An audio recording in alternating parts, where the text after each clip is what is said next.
ఎన్నికల పోలింగ్ ముగిసింది. ఇక ఎవరికి వారు అన్నట్టుగా నాయకులు, పార్టీలు ఉన్నాయి.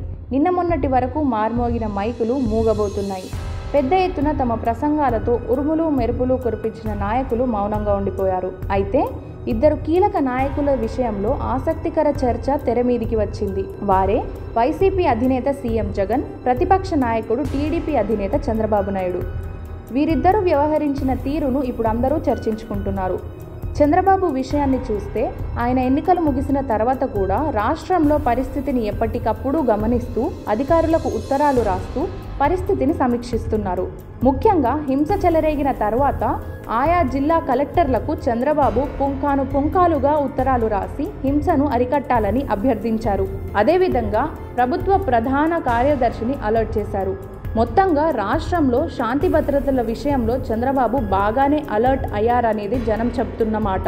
ఇక ఈ విషయంలో జగన్ విఫలమయ్యారనేదే వాస్తవం. కేవలం ఆయన ఒకే ఒక్క రోడ్డు ప్రమాదంపై ట్వీట్ చేసి వదిలేశారు.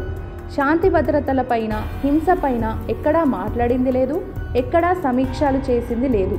సో ఎన్నికల వరకు మాత్రం జిల్లాలు, నగరాల్లో పర్యటించారు.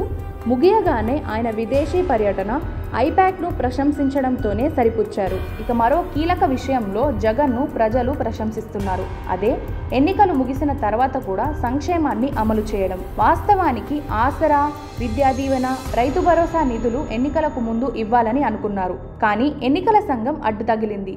దీంతో కోర్టుకు వెళ్లినా ప్రయోజనం కనిపించలేదు. ఇక ఆ తర్వాత మౌనంగా ఉండిపోయారు. పోలింగ్ ముగిసింది.